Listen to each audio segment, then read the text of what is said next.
Radhe Radhe Govinda Govinda Radhe Radhe Radhe Govinda Govinda Radhe.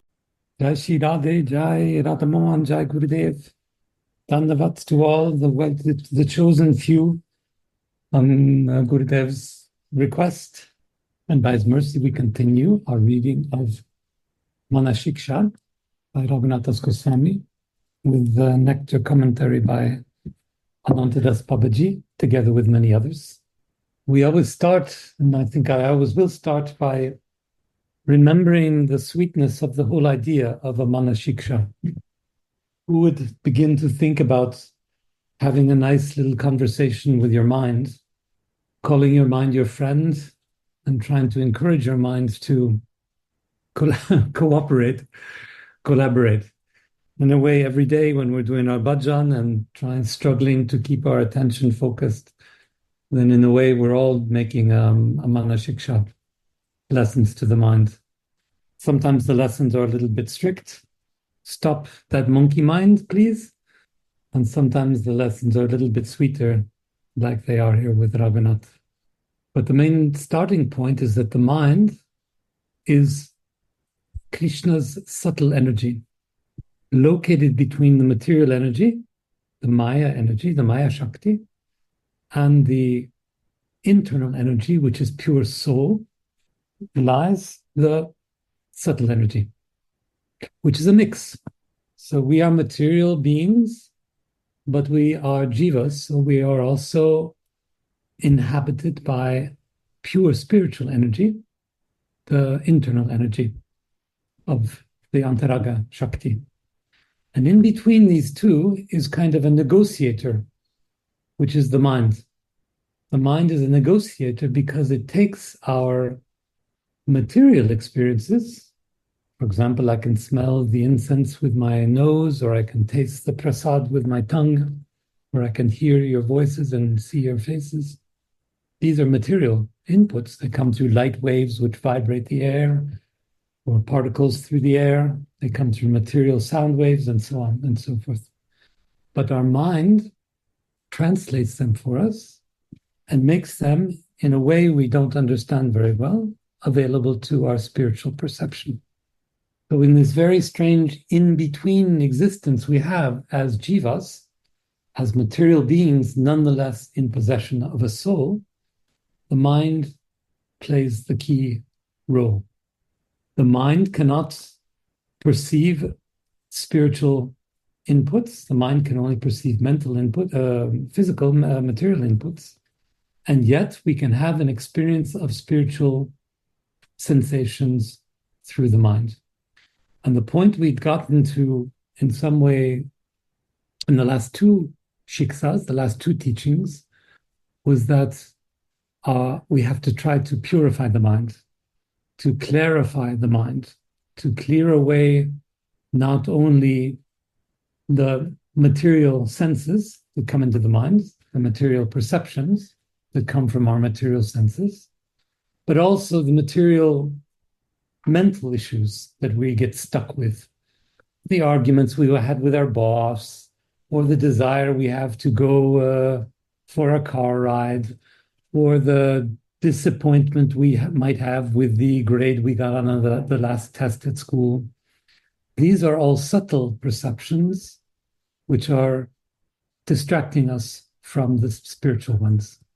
So in a way, we have two projects, two tasks when we talk about purifying the mind.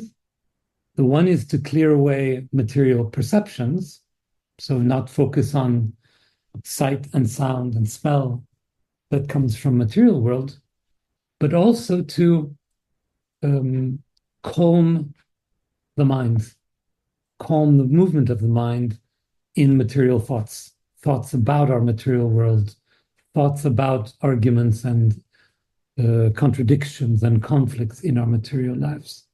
So these two tasks together make up what the Raghunath Das Goswami is talking about when he's talking about making friends with your mind and using your mind as a a pipeline to your spiritual experience, to your soul. We talked a little bit last time about what a lesson is and what it can mean to give a lesson. I think we probably said enough about that. Remember, I talked about the bucket theory of learning from material consciousness, where we fill up our bucket with intelligence, and then when we're full, then we're smart. In spiritual thinking, in spiritual experience, learning means realizing what's already present in our soul. So we don't need any more external knowledge. This has its role in our lives. We don't need a smart professor to tell us everything we don't know and try to fill our brains with that knowledge. We need a teacher who can guide us to what we already know. That's difficult enough. It's difficult enough to know that we already have the whole treasure chest of spiritual knowledge living in our soul. It's only covered by our material blockages and our egoism. It's hard enough to believe that. But once we realize that, then we can start to uncover the experiences that we already have in our spiritual consciousness.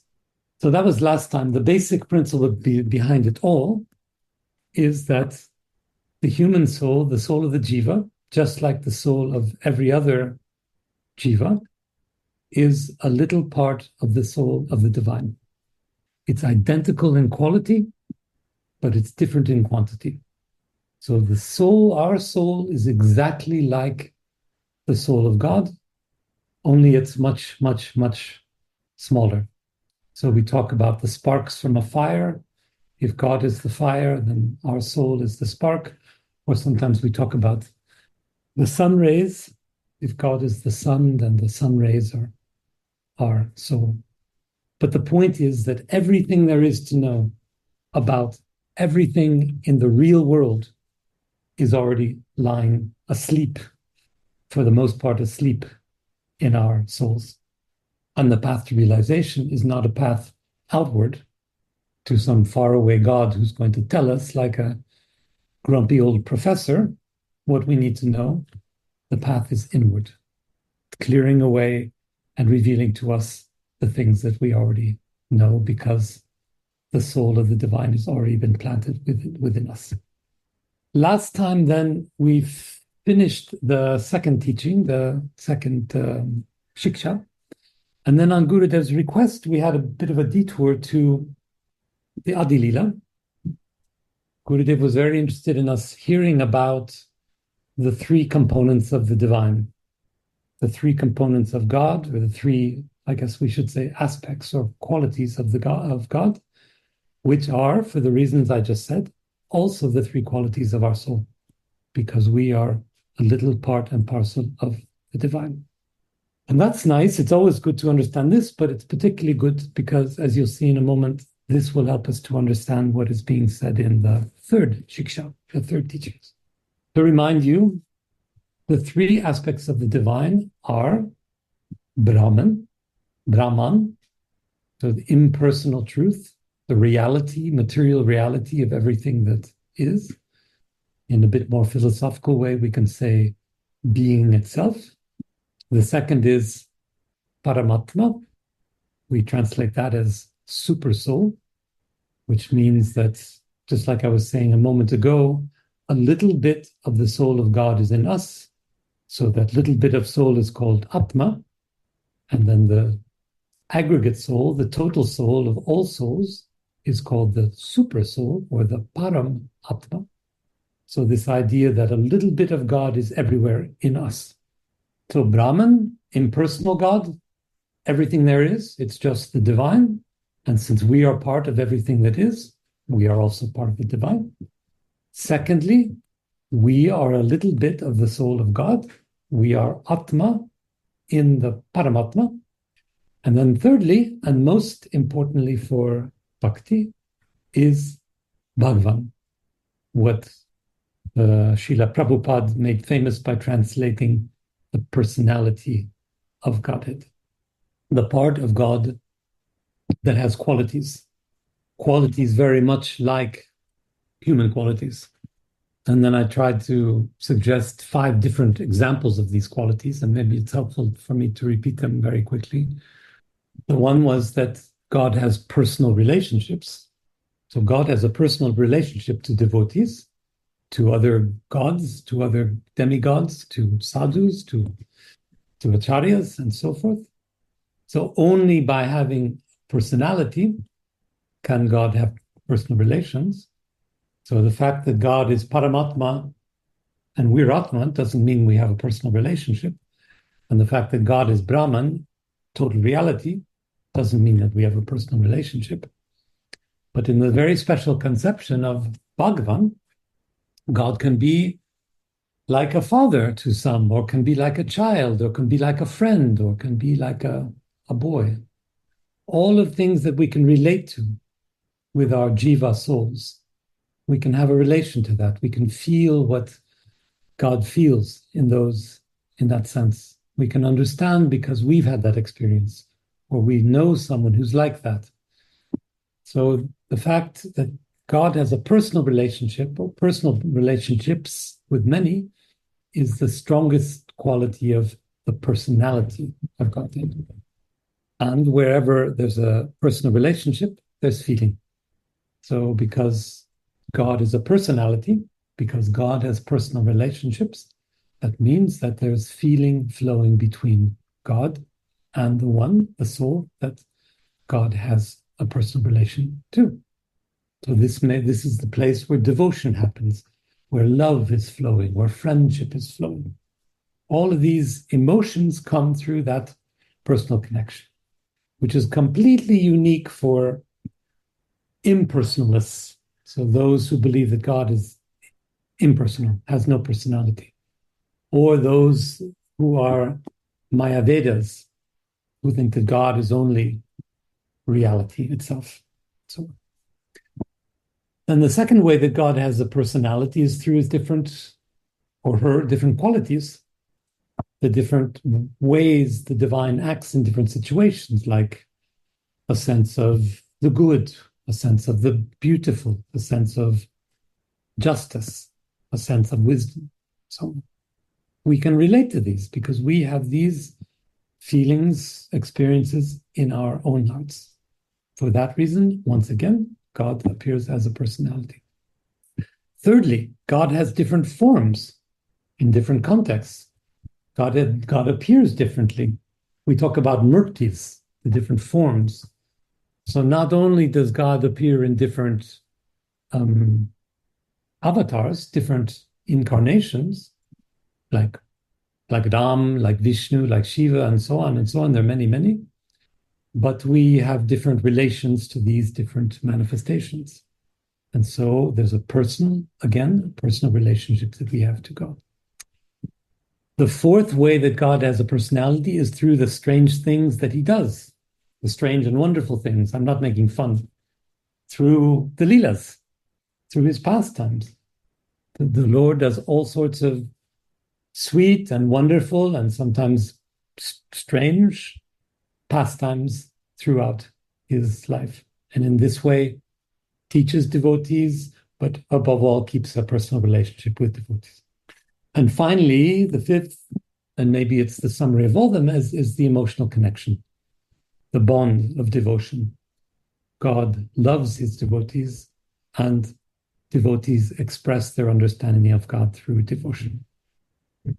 So that was the focus of this detour through Adi Lila, the 3 types of the divine.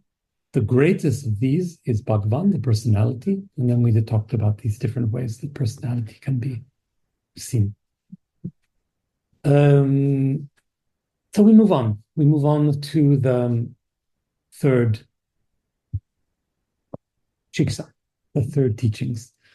And here, just to give you a tip, a clue about what's going to happen, there are 2 major themes here in this teaching. The one is what life is like in Vraj, and the other is what it means to serve Radha Mohan. The themes are a little bit separate, but they're also overlapping. So here is Babaji's translation of the third shiksha. I'll just read the English. O mind, listen if you want to live in Vraj. If you want to live in Vraj with great love, birth after birth, and if you want to attain the service of the youthful couple of Vraj, Radha Krishna, then always lovingly remember and honor Svarup Damodar, Sri Rupa Goswami, and his devotees, as well as his elder brother, Sri Sanatana Goswami. So we continue the discussion about what it means to do devotional practice. What is devotional practice? And now really going into the deeper level by, in this shiksa, going into the Braj Lila. So the way that Radha and Mohan are playing, they're playing out their pastimes in the forest of Vrindavan. But let's get one point out of the way here before we continue. It's the point about birth after birth, being reborn birth after birth. This is a question of liberation, of moksha. So I'll repeat the translation again, slowly.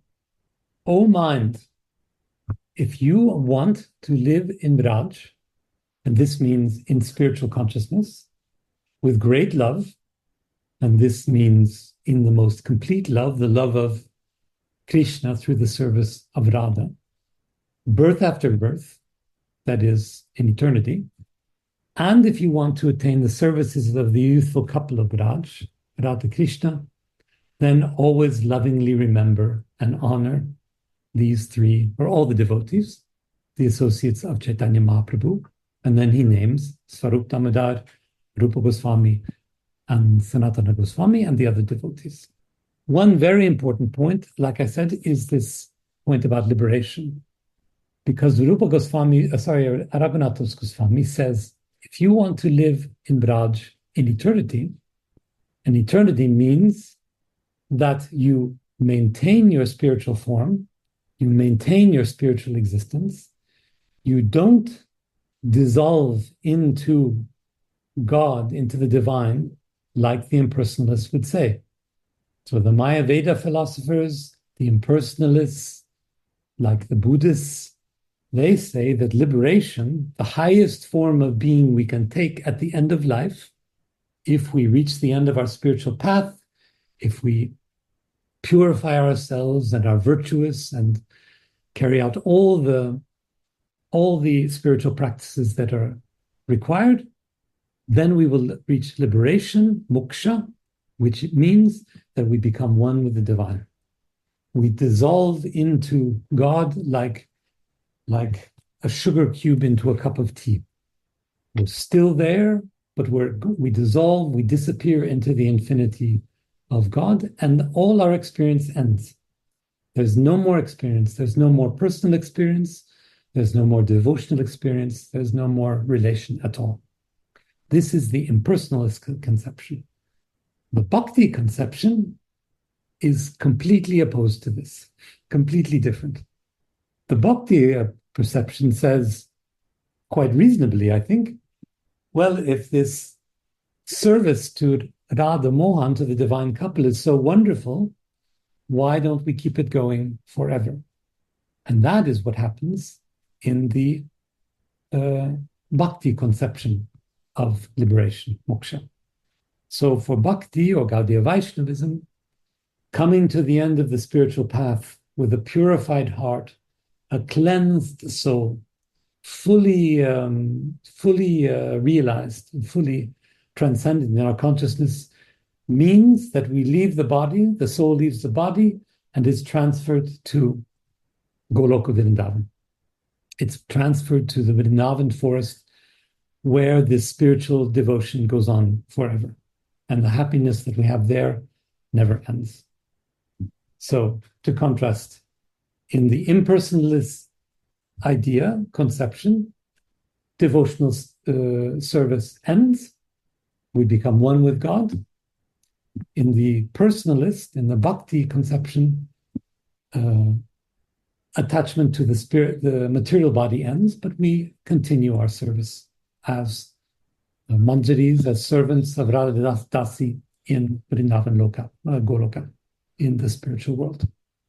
So that is what Raghunath is referring to. If we want to continue to do this service, which we all have great pleasure and satisfaction in, because it's the nature of our soul to serve, if we want to do that, well, the recipe is very simple, even if it's quite challenging. It's to remember always these devotees, these associates of Chaitanya Mahaprabhu. It's to devote ourselves to them. It's to honor them and to follow in their footsteps. So there was Svarup Damodar, the very close associate of Chaitanya Mahaprabhu. There's Rupa Goswami, the chief, the number one of the 6 Goswamis. There's his elder brother, Sanatana Goswami, who is the number 2 of the Goswamis, I suppose. And then, of course, the one who's writing this for us, the one who's reading, whom we're reading, is Raghunath Das Goswami, who's actually the material, the biological nephew of these 2, Rupa and Sanatana. And he, in a way, is showing us more, in a more personal way, in a more passionate way, what it means to be a Raga Bhakta. So that is the story about impersonalism and personalism, impersonal philosophy, which seeks to merge with Brahman, with the impersonal God, and personal philosophies which wants more than Brahman, which wants to continue this loving devotional relationship, which is our very nature, forever and ever. Liberation for bhaktas is personal. Means liberation is the feelings continue to flow. The pleasure continues to flow. The spiritual pleasure continues to flow. And liberation means that it just goes on and on and on. To this conversation, which I end now, let me add a little footnote of Gurudev, which I find so sweet. He's repeated many times a comment about this point. And the question, why do the impersonalists want to give up their selves, their souls, and become part of the divine? Why do the impersonalists seek impersonal liberation? And his answer is very, very wise. Gurudev's answer to his own question is, well, as impersonalists in life, they have been unable to satisfy their material desires. They thought that material pleasures were important, and found that the more they satisfied their material pleasures, the more the material pleasures increased. The material desires increased. So that in material consciousness, desires are ultimately never satisfied. We're always frustrated. There's never enough. There's never enough money. There's never enough good life. There's never enough food. There's never enough. The house is never big enough. The car is never fast enough or shiny enough. And so, says Gurudev, ultimately these poor impersonalists become tired, just materially fatigued. I can't take it anymore. This running, trying to get enough all through our lives. And they say, just let me dissolve into the divine. Let me become an impersonalist. Let all this consciousness disappear so that I don't have to chase after satisfaction anymore. Now to Babaji, who has a comment on this question of taking birth again and again. Anantadas Babaji comments, now the question arises, does a devotee have to take birth again and again? And he gives a more detailed answer, the same answer I gave it in a more detailed way. He says, the answer is devotional practice is not the same as Gyan or yoga practice. So Gyan, this is the practice which involves the search for wisdom by learning. So many devotees aim at finding realization and finding enlightenment by collecting information, more knowledge. And this can take us very far. Learning, reading, listening can lift us very high in our spiritual practice. There's no question about this. But it cannot take us that last bit, cannot take us that last step which transcends material learning and goes into spiritual realization. So we go back to the model of learning. Instead of filling up the bucket of the head with knowledge, we must turn our attention to the internal energy of our soul. So true realization is discovering the soul, discovering the Svarup, the spiritual identity. And Gyan, the search for wisdom in knowledge, cannot take us there. So this is why Babaji says it's not that. He also says, well, it's not yoga practice.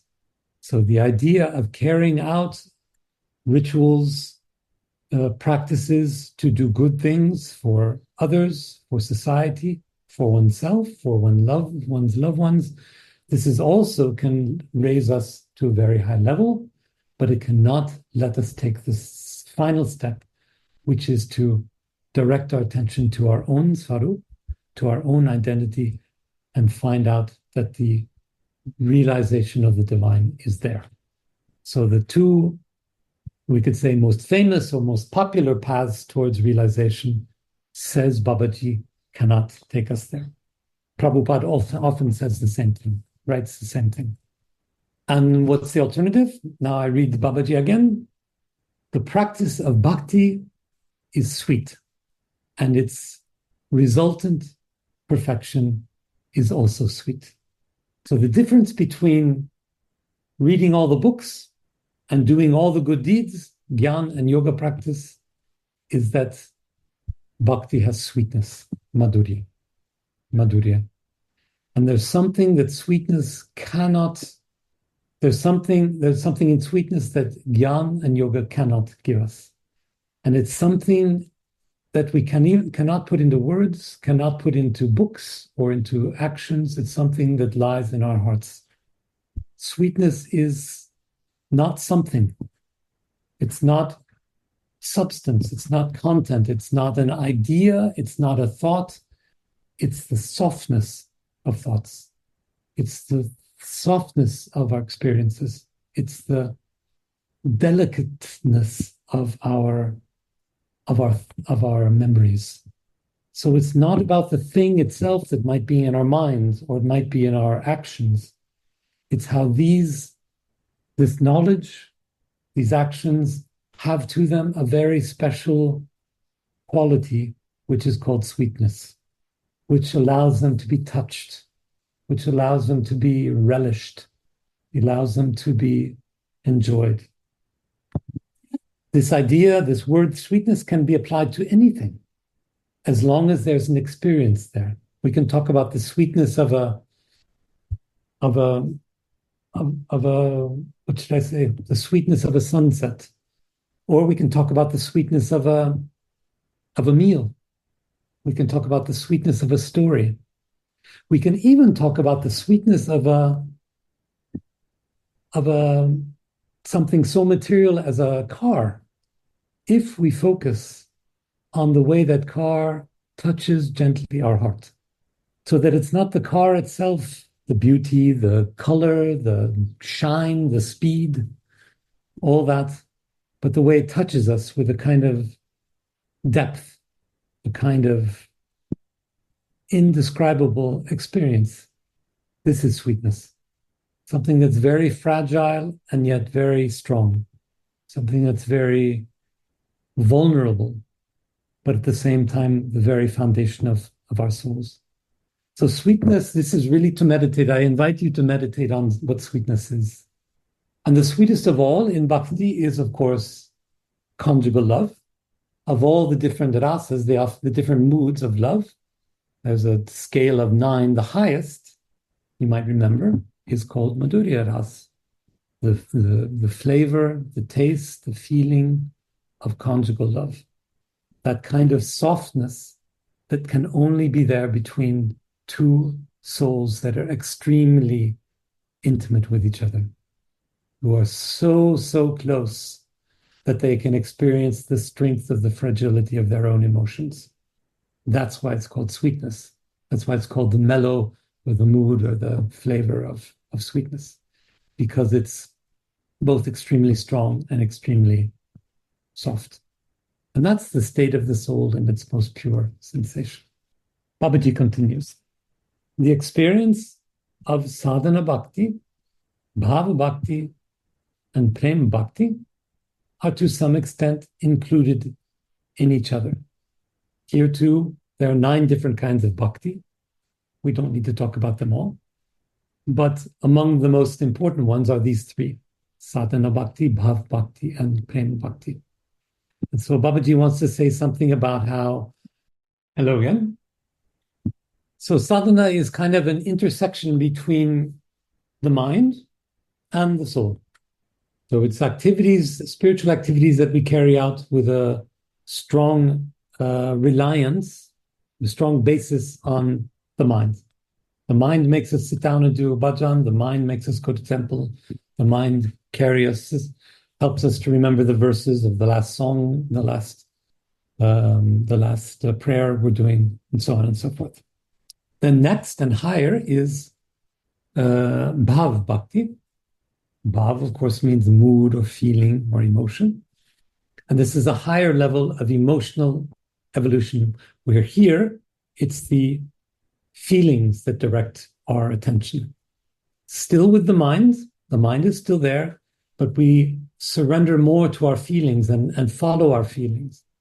It comes from long practice of sadhana, of the activities where the mind directs us, to the point where they become natural to us, they become habits in a way. And devotion in bhava bhakti becomes more natural, more spontaneous, because it's connecting to a deeper anchoring in our soul, deeper connection to the divine in our hearts, and therefore also deeper connection to stronger feelings like love and joy and compassion. And then, of course, as you might guess, prem bhakti is the highest. And here we're still in our material beings, but we have a very purified relation to our soul. Our soul is very closely present. We have very pure love for the divine in our hearts. It's not clouded or polluted by thoughts. It's not clouded by or polluted by material sensations. All of these we've managed to master, like good Goswamis, master and put aside these distractions of our material consciousness. And then like I was saying at the beginning, all the different thoughts that we have, we've managed to calm these, our monkey minds, we put them aside. So in Prem Bhakti, it's a very deep and very continuous connection with our soul. And it leads us to experiences of transcendence, even while we're living in our material bodies. The best example of these is our dear Raghunathas Goswami. When we read in Vilapa Kusmanjari and other prayers in the Stavavali, we read about him meditating in material consciousness and his meditation becoming so pure in Prem Bhakti that he has visions of the spiritual world. He has visions of spiritual consciousness. And this is what Prem Bhakti corresponds to. So now Babaji continues and he says, the savor of sadhana bhakti is not less.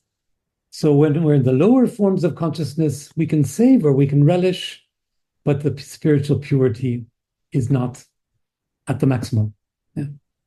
And Babaji goes on, especially the taste of living in Vraj is so great and so astonishing that the devotee desires to take birth there again and again, to relish it and the Lord who fulfills all of his devotees' desires.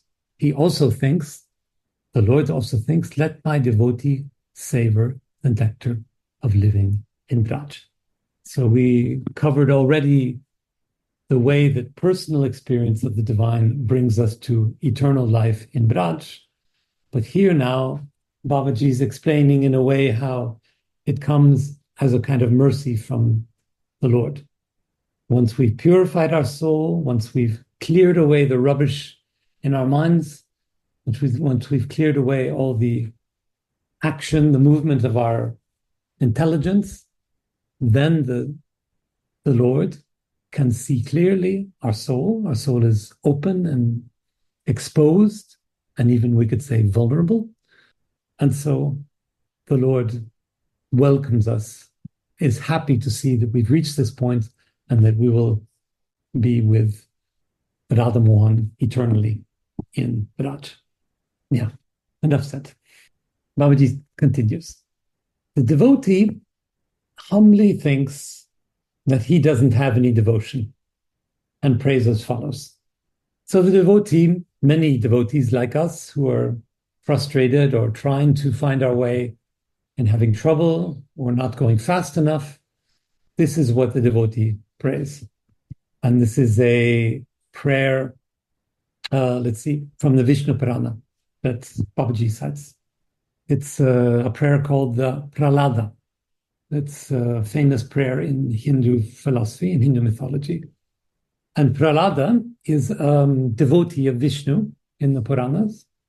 He's a pure devotee, a very clear devotee, and he's so pure that his father starts worrying. His father, in a way, gets jealous. His father becomes angry and wants the boy, Prahlada, to be devoted to his father and not to Vishnu. And there are lots of troubles and fights between the boy and the father, but the faith is strong, and the boy Prahlada continues his devotions towards Vishnu. So in a way, it's a story about how we, who are all weak in our devotion, all struggling to increase our devotion, even if our father tells us we're full of nonsense, we should continue our faith, continue to be brave, and carry on. So after all that introduction, here is the prayer. It's just one line. It's only part of the prayer.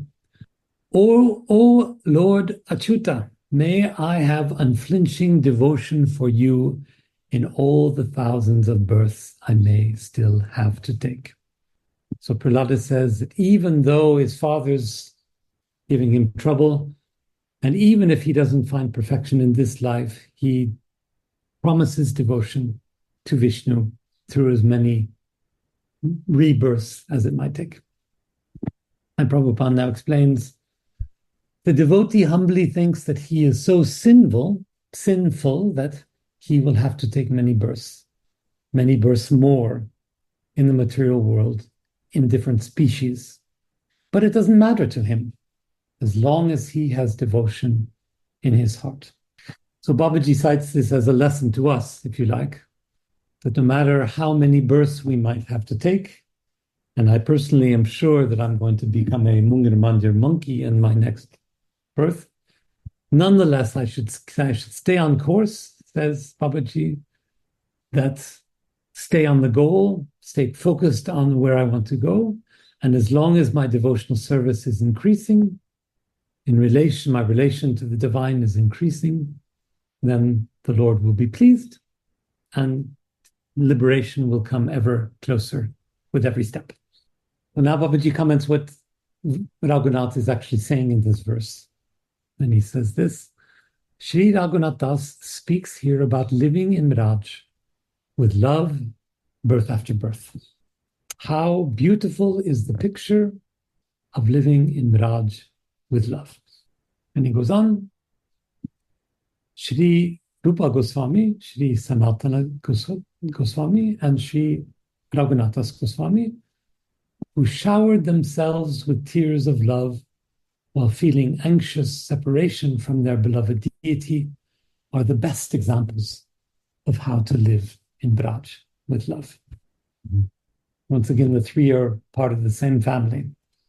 And it's a remark that I say because I can add because Gurudev often does.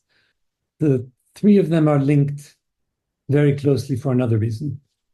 So once again, Sanatana was the oldest of the two brothers. Rupa was the oldest of the two brothers. Sanatana next, and then Jiva Goswami was among them, was a nephew. I wonder if I said before that Raghunath was the nephew. It was Jiva that's the nephew. For Gurudev, and he's not alone, Rupa represents Abhideya, which means the method for arriving at our spiritual goal. So Gurudev, like many other acharyas, say, well, in order to study how to get there, how to do practice, how to do devotional service, we should read and study and follow Rupa Goswami. Number two, Sanatana Goswami is associated with sambandha, with connection. So when we want to learn and deepen our connection to the divine, we should meditate on and study Sanatana Das Goswami and his writings, his books. And then finally, Prayojan is the goal. And Raghunath is representing the goal, the final way that we want to be doing devotional service in its highest form. So what we read in Vilapakus Manjari about Raghunath worshipping and then entering into devotional service in the Leela is, for many, the highest example of how to live, not how to theorize like the other Goswamis, but how to live that devotion. They wore, this is Babaji again, they wore only loincloths and charas, shawls, and floated on the waves of the nectarian ocean of the love of the gopis. So these three were the highest. Raghunath Das Goswami was the highest of the three in terms of embodying this devotion, love, living out the devotion. Everything in Vraj reminded them so much of Radha and Krishna that they wandered all over Vrajavandara, lamenting and searching for their beloved deities. Now, Babaji quotes from the Srinivasacharya, who was a close associate of Chaitanya Mahaprabhu, and who wrote a very, very famous series of prayers called Nad Goswami Estatkam. And this is the prayer number 8. I just take the English translation. O Radhe, O goddess of Braj, O Lalite, O son of Nanda, where are you? Now I am in Vrajdam, the abode of your eternal pastimes. Where are you immersed in the ras of your pastimes, diffusing unlimited sweetnesses? Are your pastimes going on at the foot of a wish-yielding tree near Govardhan Hill, or are you enjoying on the bank of the Yamuna? When Babaji explains or comments, he says, in this way, the 6 Goswamis anxiously cried out for Radha and Madhava and wandered through Raj Mandala looking for them. So this prayer is an embodiment of the 6 Goswamis crying out for the access to Vrajdam. They want to be there. They want to join the pastimes, and so they're praying in this way. This is why Babaji cites this prayer. They're crying out to Radha and Mohan together. It's a very important thing to remember that the prayer, like so many prayers by Raghunath Das, are to Radha and Mohan together. This very verse from the 3rd Shiksha talks about Radha and Mohan. And this prayer talks about Radha and Mohan. Why is that important?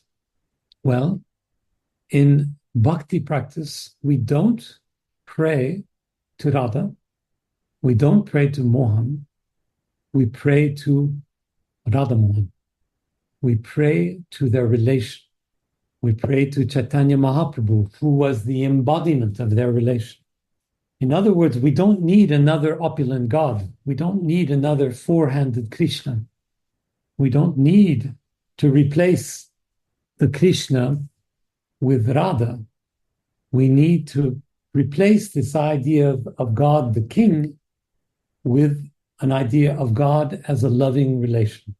So what's special about Chaitanya Mahaprabhu is that he shows that God is not one, God is the relation between two. The highest thing in the world is not Radha, is not Mohan, but it's Radha's love for Mohan. We worship Prem. We serve Prem. What does a Manjari do in Manjari Bhav? She does everything in order to make the Prem flow. She doesn't serve Radha alone, like a princess in a castle on a hillside. Certainly a Manjari doesn't serve Mohan alone. What a Manjari serves is Radha in her attempt to meet Mohan. Many people misunderstand that the goal is not to love Radha, even though we do love Radha. It's not to be loved by Radha, even though Radha does love us. Our goal is to serve the love of Radha and Mohan. We have one task, and that is to bring the lovers together so that Prem is there. Bring the lovers together so that Prem, which is the emotion of Chaitanya Mahaprabhu, so that that becomes clear and flowing and the strongest. We don't need a new God like the old ones. We need a veneration of love itself. Radha's love, yes. For Mohan, yes. So we're all about Radha and Mohan. It's not a question of being loyal to them or not, but we're about them together and not separate.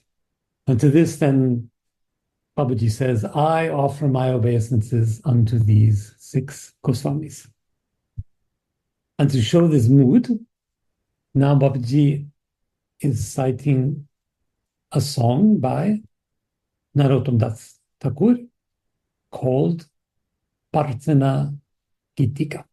Parthana Gitika, song 25. Parthana Gitika, Gita, you know, is the word that means songs, song. So Parthana Gitika means songs of prayer, songs that pray. Here's the first, there's several verses. When will I become so attracted to Krishna that I will give up all sense enjoyment, wear only a loincloth and a torn up chadar, and carry only a clay pot with me? When can I go to Nikunj of Vraj and make them my home? Very much like the prayers of Raghunath Das. And of course, Narottam Das, when he's writing Prema Bhakti Chandika, he gives very similar kinds of prayers. In the essence, when can I take that position of Raghunath so very close to spiritual consciousness that I can go into my spiritual consciousness and live these things? Give up sense enjoyment, wear only a loincloth like Raghunath Das did, only a chadar, and meditate on these things all day long. The prayer continues. When, Hari Hari, when will that great day be mine when I can wander around in Vrindavan, not caring about anything, eating only fruits and roots at the end of the day? Again, very much like what Raghunath does. And so I suppose most of us will read this and say, well, I don't know. I like my 3 meals a day and my air conditioning and my nice warm clothes. And we think this way only because we're in material consciousness. And when, like Raghunath, we reach a higher level of consciousness, all these material concerns will disappear.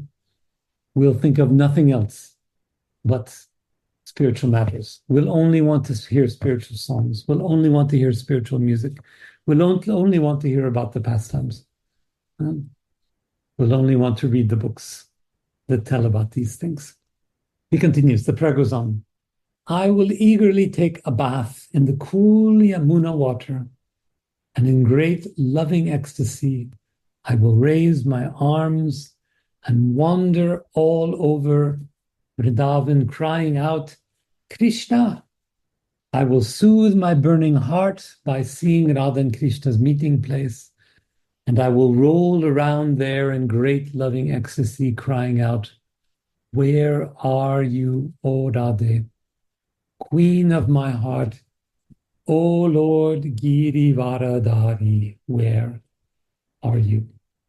So Girivaradhari is another name for Krishna, or Radha, I guess. Giri, of course, is girl. Dari is the one who carries the best, and Vara means the best. So Giri, Dara, Rad.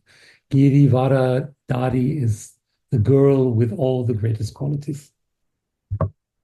So he's praying to be longing. That's what's a bit strange and sweet about this prayer. He says, when can I please start praying purely? So instead of praying from our material comforts, Narottam Das, just like Raghunath Das, wants to pray in a more pure way. So he prays to have the opportunity to be on the side of Radhakund or wandering around Braj and praying purely from his soul. This is what now Babaji explains.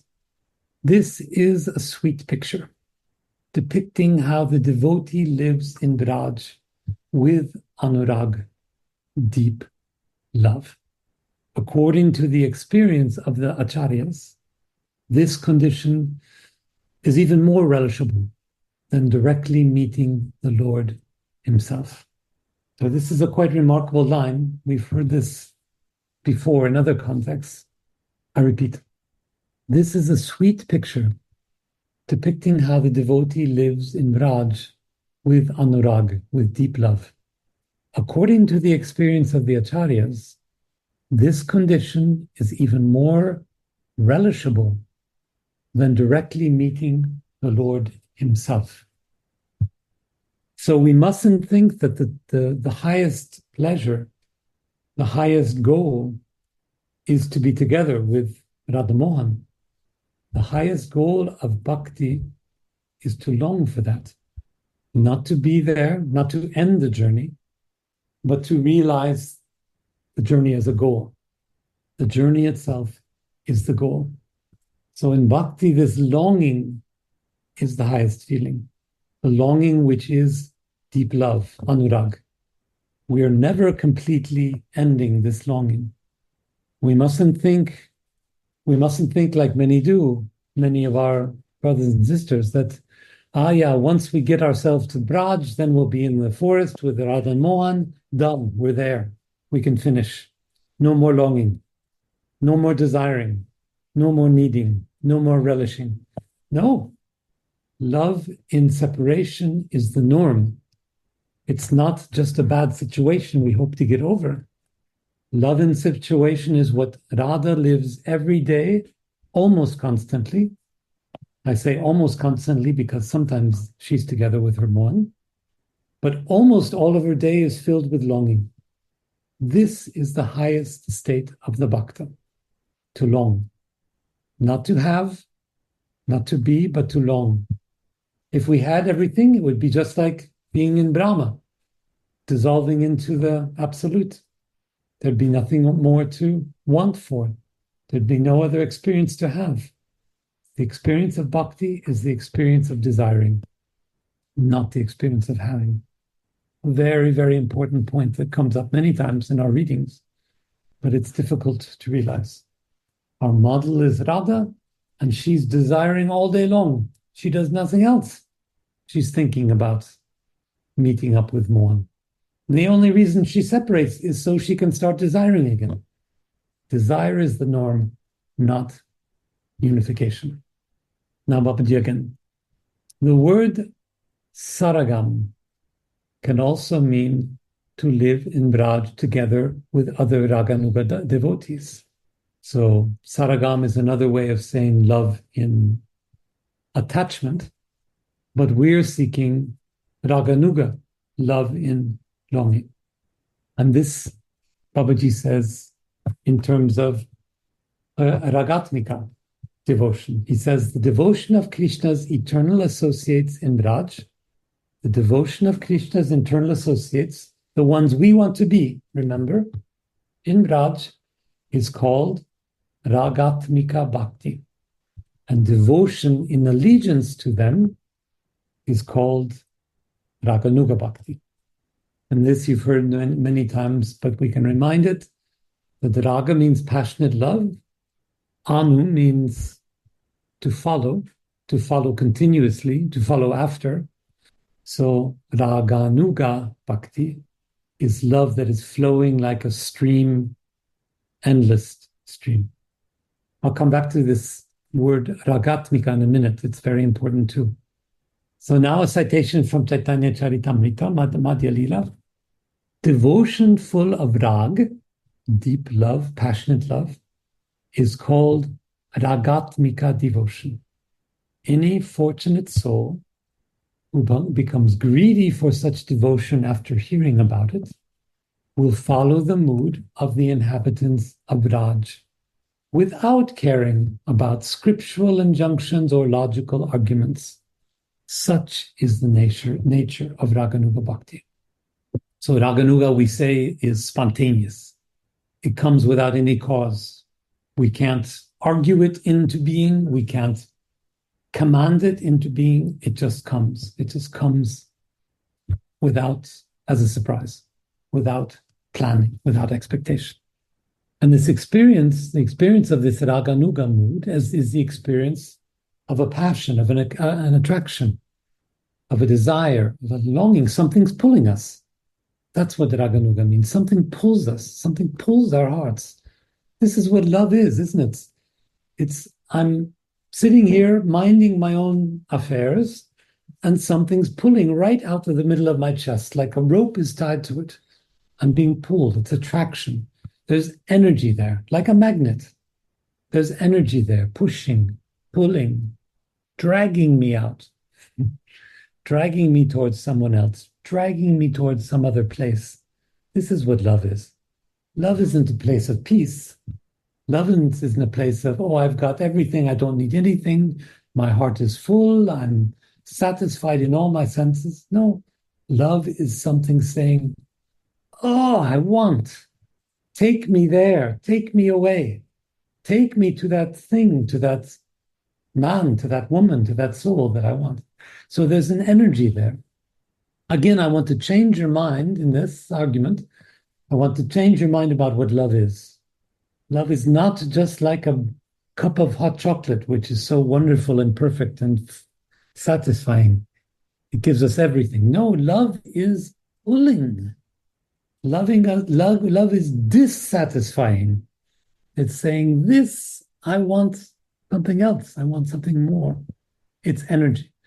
This is what we call, you know it, Ladani Shakti, this energy that pulls us, that tugs on our hearts, that wants us to do, that wants us to move, that wants to seek out, wants us to find.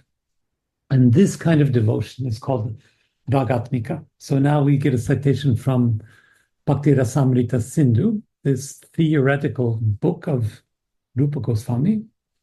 And the citation says, devotion which is fully manifest in the people of Braj is called Ragatmika.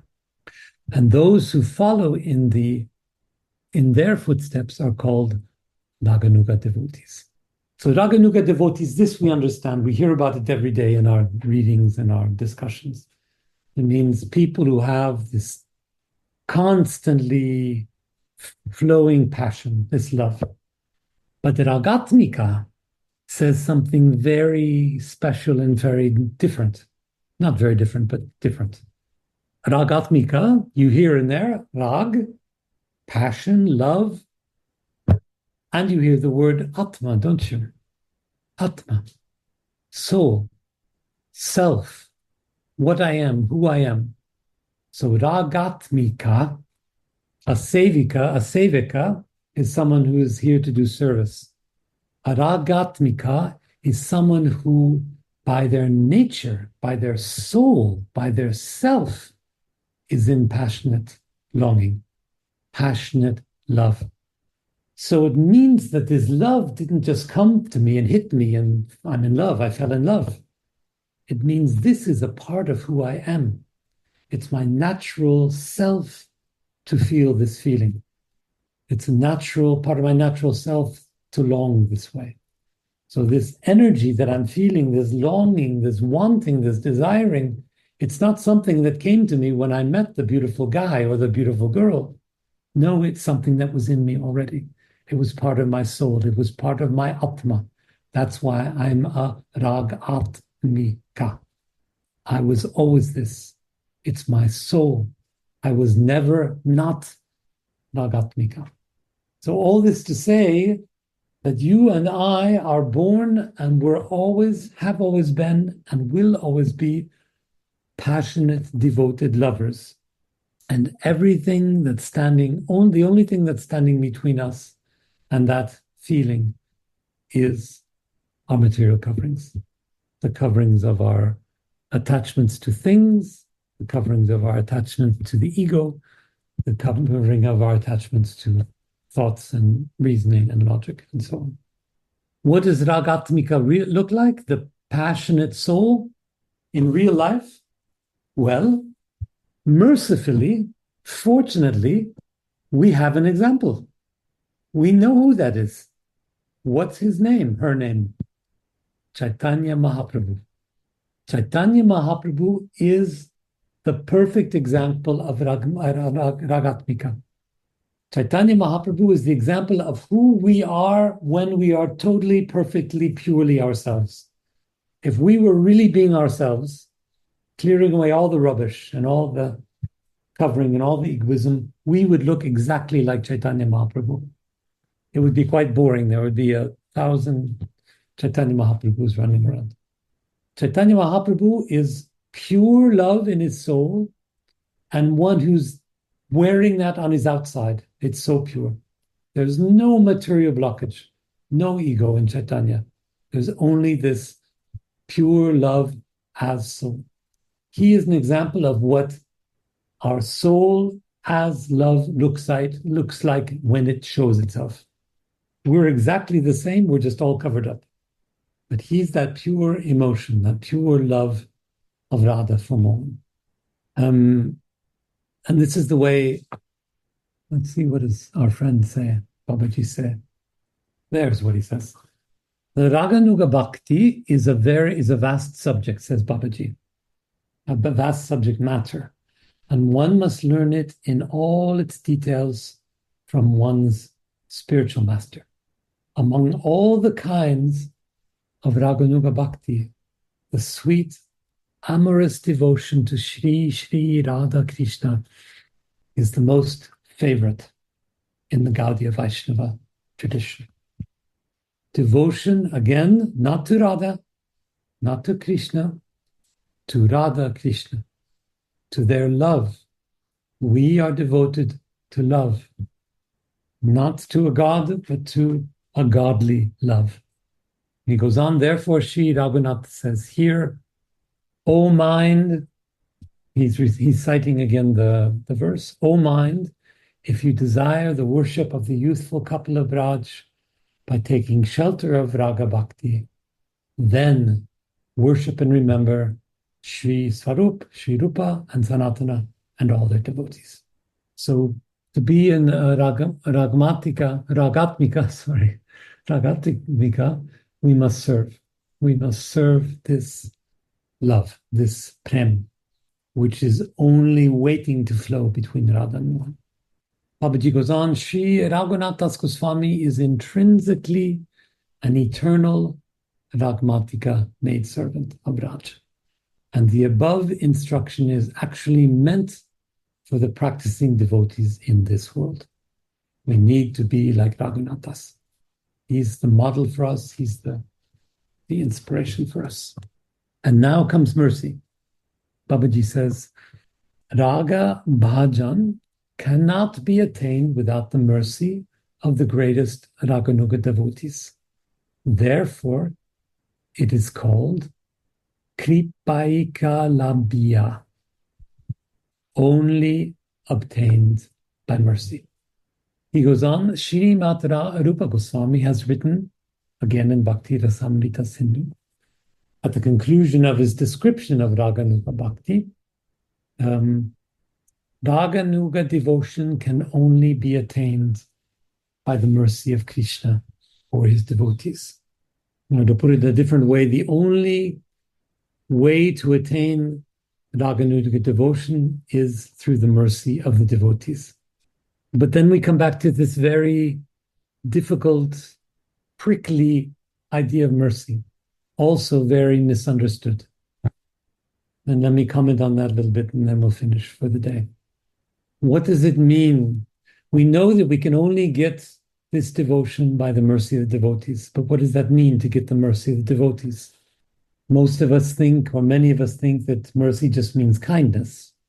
Or if we get mercy, that means we get a kind of gift, a little certificate to go to the shop and get a special prize or a special present. But we cannot earn mercy. We cannot get mercy by any means. We can get it, but we don't know how. And this is why mercy is so powerful. If we could buy mercy, then it would have a price, and we could find the money we need to get it, to buy it. But it has no price. If we knew what we had to do, sacrifice 100 cows in order to get mercy, we could just do that, and then we'd have it. But there is no thing we need to do. And that is why it's so pure. That's why it's so powerful. There's nothing we can do to get it. It's the only thing in the material world that there's nothing we can do to get it. And it's why it's so powerful, so beautiful. And it's why nobody owns it. Nobody controls it. The only thing we can do is open up and let it happen. Let it happen. We can only observe it. We cannot do it. We must be viewer and not doer. If mercy could be gotten by any means, then it wouldn't be pure, would it? It would just be something you could get by doing those means. But it's something else. So mercy is a kind of opening of the universe to what the universe is, to the truth. It's unveiling or opening the divine to the divine. It's letting the world be pure. It's revealing the truth about the truth, revealing the reality about the real. It's letting the divine be. So when we think in particular a little bit more concretely about Guru Kripa, the mercy of Guru, how does Guru give mercy? He lets come what wants to come. He lets flow to you, to me, to everyone, what needs to flow. He lets the connection be made. He lets the bridge be built. He lets the reality of the universe connect with the reality of our hearts, something that's been blocked before we had Guru. So mercy is letting us realize ourselves. Gurudev doesn't give us anything. He doesn't whisper something in the ear. Yes, he loves us, but that's not the mercy. He doesn't give us a book. He doesn't give us a message. He gave us a mantra, but these were given to him. They weren't his to give. What Guru Kripa is opening his heart to your heart. And what his Guru did was, yes, opened his heart to Gurudev's heart. And what his Gurudev did, so on and so forth. It's letting it come. It's not having something, it's letting happen something. So the highest form of life, the truth about the reality, is something coming, something flowing. Prem flowing, prem coming. And like many of the verses in Bhakti Rasamrita Sindhu, this one is also commented by Jiva Goswami, who says the word matra in the verse indicates that Vidhi Bhakti can sometimes be attained also through the gradual performance of fruitive activities.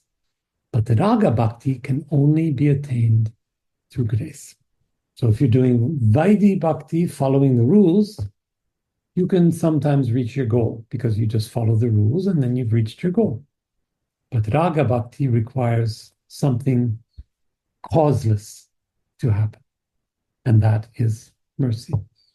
So the last little commentary from Babaji is this, basically, that mercy is continuous. Mercy isn't just something that happens once, it's a flow. It's happening continuously, and it's continuously needed. So here Babaji says, although Sri Raghunathas was placed in the care of Sri Swarup Damodar, his greatest shelter by Lord Chaitanya himself, and although he was fully devoted, to the lotus feet of his life givers, Sri Rupa and Sanatana and their associates, devotion is by nature insatiable. So he still instructs his mind to always offer obeisances to them and to remember them. And at the same time, he gives a valuable instruction to those who aspire for Raganuga Bhakti today. That's us. In short, it was one long sentence, very difficult translation. In short, in summary, even though our Raghunathas is a perfected soul, I don't know if you asked yourself this question, why does Raghunath Das Goswami have to give instructions to his mind? He's perfect already. He's already there.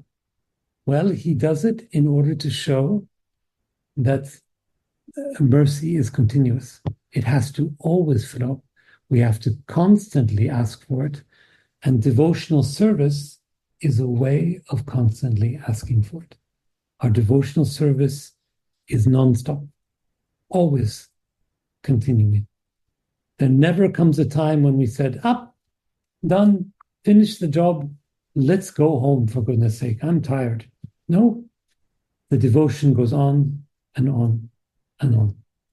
And the pleasure and the satisfaction that comes from the devotion also goes on and on and on.